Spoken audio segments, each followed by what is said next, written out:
Ok, senhores alunos, nossa aula de hoje é uma continuação da nossa aula anterior, que é referente ao capítulo 2 do livro de vocês. Okay? Revisando a nossa aula anterior, nós falamos sobre a origem das redes de computadores, né? Os benefícios, as vantagens trazidas pela interligação dos computadores. Okay? Nessa aula de hoje, nós vamos falar um pouco sobre os meios físicos de transmissão.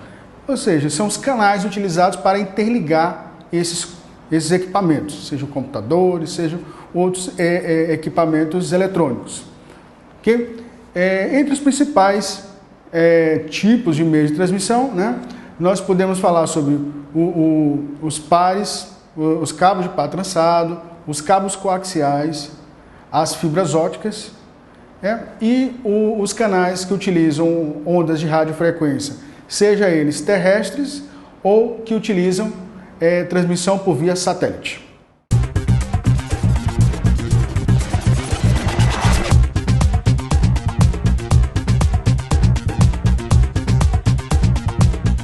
O primeiro deles, que é um dos mais utilizados atualmente, é o cabo de par trançado, que é também chamado de UTP, Unshielded Twisted Pair. Traduzindo, seria o quê? Par trançado não blindado. Okay? E, primeiramente, a gente falar um pouquinho sobre essa trança, né? a função dessa trança em um cabo. A vantagem dele é para evitar, né, interferências de equipamentos externos, bem como a interferência de outros pares, né? Ou seja, cada par desse vai ter outros 3 pares ao redor dele, né? Então, visa anular essas interferências externas e internas entre os outros pares do mesmo cabo. Okay? Que interferência é essa que nós chamamos de crosstalk. Ele atualmente tem uma série de vantagens, né? Em termos de custo, de facilidade de implantação, né, do cabo UTP em relação aos outros cabos utilizados anteriormente. Aqui do meu lado vocês vão ver então a imagem então, do cabo de par trançado, né, o cabo UTP. Vocês vão ver que cada um desses pares eles formam uma trança entre si e os 4 pares eles formam outra trança maior. Okay?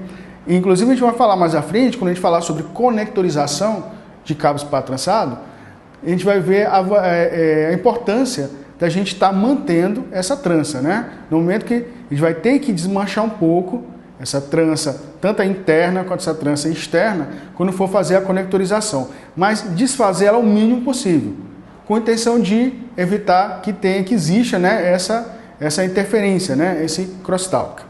Resumindo, então, basicamente, então, o que nós temos de vantagem então, da utilização do par trançado, né, que é uma maior taxa de transferência de arquivos, comparando, né, ao cabo anterior, que era o coaxial. Então, nós temos aí velocidades, né? Hoje nós temos um padrão o padrão Gigabit Ethernet, que é a taxa de 1 gigabit por segundo de taxa de transmissão.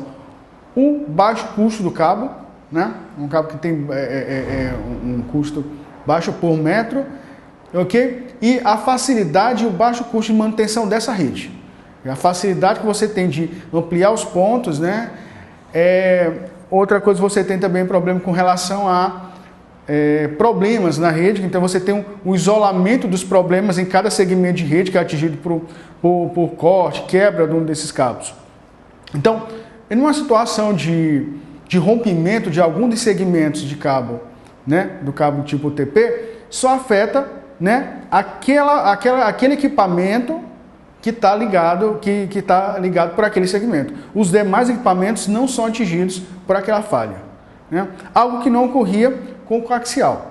O coaxial que era um barramento no qual várias máquinas são ligadas a ele e o rompimento, né, atinge todas as máquinas que estão interligadas por aquele barramento. Então, temos uma vantagem no ponto de vista de segurança, né, e de estabilidade do serviço. Vou falar um pouquinho de taxa de transmissão, ok? Que é a velocidade com que os dados trafegam em um cabo UTP. Aí ele trabalha, fazendo até uma revisão histórica, né, do cabo UTP, né? Nós vamos lá pela tecnologia Ethernet, né, que trabalha a tecnologia de 10 megabits por segundo. Logo em seguida, né, nós vamos para Fast Ethernet, que é um outro padrão, que ele atinge a velocidade de 100 megabits por segundo. E o padrão atual, né, também é chamado de Gigabit Ethernet, que trabalha a taxa de 1000 megabits por segundo ou 1 gigabit por segundo. Okay? Além dele ser utilizado também para interligar equipamentos de rede, esse cabo também, né, ele é utilizado também como cabo de TV, okay? Por alguns operadores de TV por assinatura. Okay? Geralmente ele é utilizado o quê? Nas residências, e o padrão, né, do cabo atualmente é o padrão categoria 5, né? Categoria mínima utilizada atualmente. Então, nós já temos categoria 6, 6E, né? Mas a categoria mínima hoje é 6. E nas pontas nós utilizamos o conector, né? Esse que vocês estão vendo aqui do lado, que é o conector RJ45. Esse conector, né, ele necessita de um alicate próprio, ok? E todo um procedimento para você fazer essa conectorização. Inclusive, vamos ver na próxima aula, nós vamos ver um experimento prático de uma conectorização, né, de um cabo UTP, onde nós vamos fazer passo a passo, desde o processo da conectorização, né, e até o teste final, né, o funcionamento desse cabo.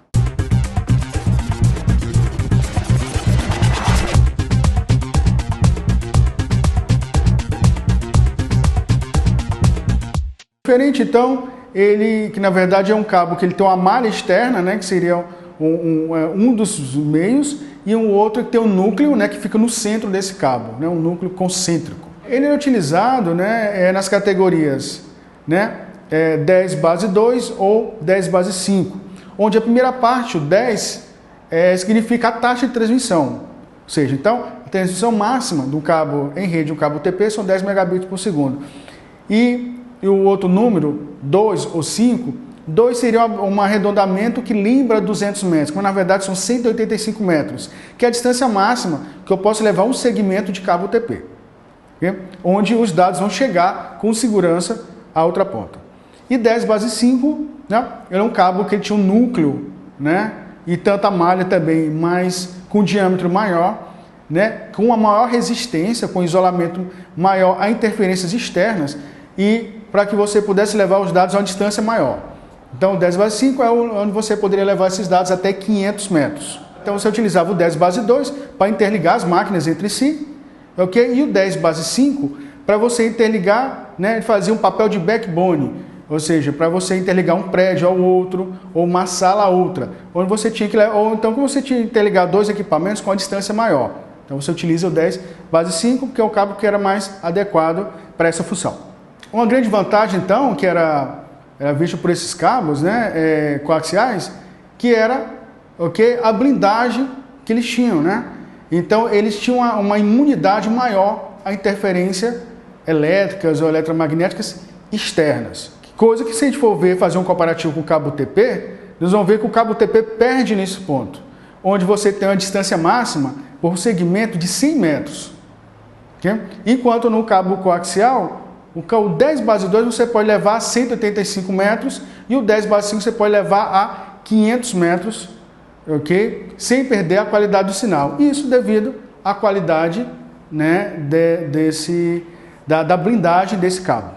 Um cabo como esse, né, nessa parte amarela externa, então tem a malha, que é um dos meios de transmissão, tem uma blindagem espessa e lá onde tem lá na linha apontado como D, você tem um núcleo, né? Ok? Núcleo lá de cobre do cabo coaxial. Então, além de ser utilizado, então, pouco utilizado, caiu praticamente de desuso em redes de computadores, mas ainda ele é muito utilizado ainda para ligação de áudio, né? Transmissão de radiofrequência, né? Equipamentos de áudio e vídeo. Ele é muito utilizado ainda devido a essas qualidades que ele tem, né? Como blindagem, né? Taxa de transmissão. Aí só lembrando, né, que nós falamos da velocidade, né, máxima, que é 10 megabits por segundo.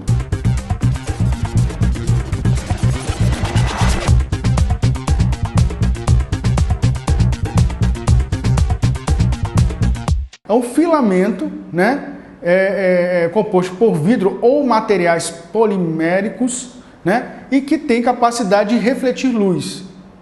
Ou, na verdade, fazendo analogia, né, para que seja fácil entender, é como se estivesse dentro desse cabo, tivesse vários espelhos, um refletindo o outro. Então, de um lado você injeta a imagem, a luz, ok? E um espelho vai refletir no outro, assim, consecutivamente, até esse sinal sair na outra ponta. Nesse núcleo, então, né, com essa composição, ele pode ter desde diâmetros, né, que sejam mais finos que um fio de cabelo, ou núcleos com vários milímetros. Vamos ver que isso não é um indicador de velocidade, nem de pelo contrário, quanto mais fino esse núcleo, né, maior é a qualidade e maior a taxa de transmissão e a distância que eu posso levar dados através do cabo de fibra ótica. Ele tem várias qualidades, né, comparado aos cabos UTP ou coaxial. Uma delas é as dimensões reduzidas, né? É muito compacto o cabo. Uma outra vantagem seria a capacidade para transmitir grande quantidade de informações. Então, atualmente os cabos de fibra ótica estão trabalhando com capacidades de velocidade a partir de 1 gigabit por segundo. E um outro detalhe, que até há pouco tempo era o detalhe principal, né, que definiria a utilização pelo cabo de fibra ótica, é o fato dele não ser um cabo suscetível a interferências eletromagnéticas. Não pela blindagem dele, mas em si pelo processo que ele utiliza para transmitir os dados.